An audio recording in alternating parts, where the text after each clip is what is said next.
Hi, this is Heather White, Programs Coordinator of Artisan Communities at the Andy Warhol Museum. Today I'm going to show you how to make this pop-up soup can card. If you're going to follow along at home, you'll need tape or a glue stick, a pair of scissors, and 2 printouts of our pop-up soup can instructions, one on cardstock and one on thin computer paper. If you don't have a way to print this out at home, the dimensions for the different shapes will be in the instructions and you'll be able to make those on your own. So let's get started. Okay, so once you've printed out your instructions for your pop-up soup can, you're going to take the cardstock version that you printed out and you're going to cut out piece B. And then once you've got piece B cut out, you're going to cut it in half along the dash line. So you have 2 pieces like this. I'm doing this on green cardstock just so you can see, but you can of course do it in white.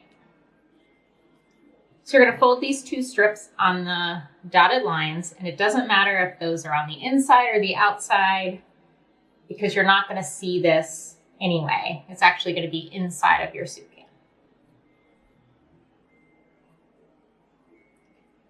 So this soup can pop-up is a celebration of Warhol's Campbell soup can paintings.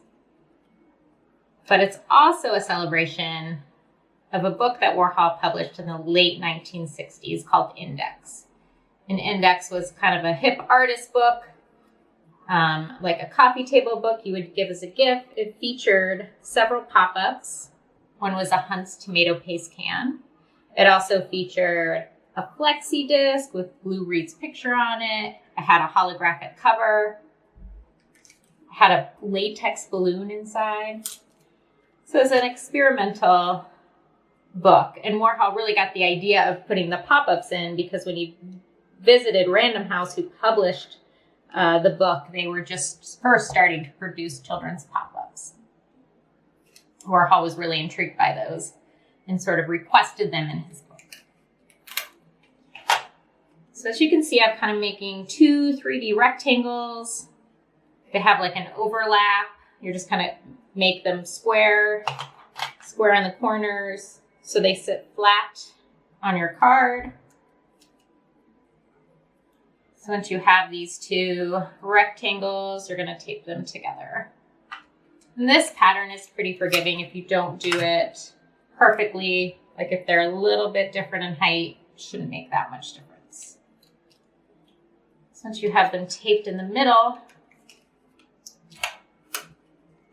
or glued, you could be using glue stick for this. I like to use tape for the inner parts, anything that you're not going to see, and then glue for the outer parts where you might see.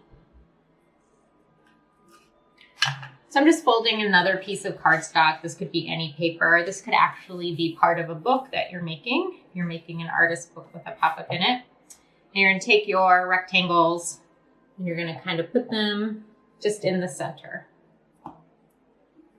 And I'm going to use tape for this.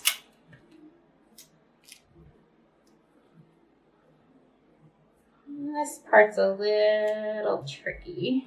Get them nice and parallel. Once you have those, you can kind of fold this up and see how that pop-up structure is going to work. So over here, I already have my can cut out, my can design cut out, and my lid.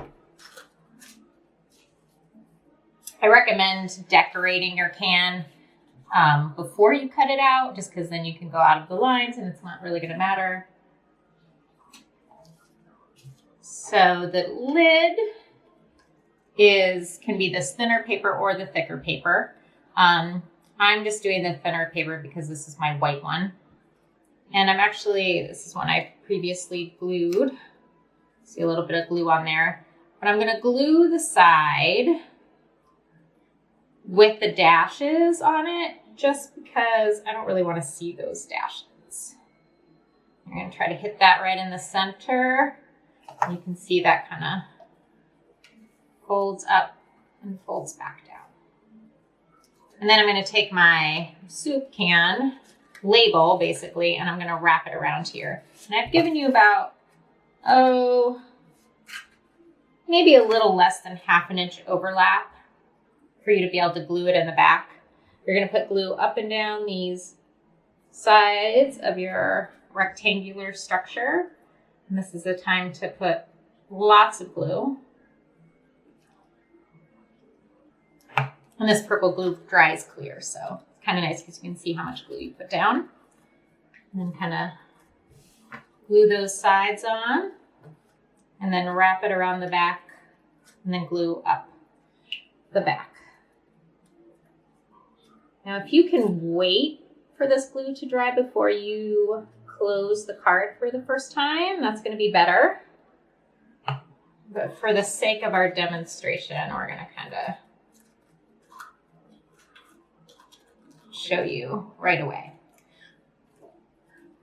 So you can see that's sitting on there really nicely. And then if you're going to send this card to somebody, you might want to kind of fold it in and out a few times just to get the creases of the can in there.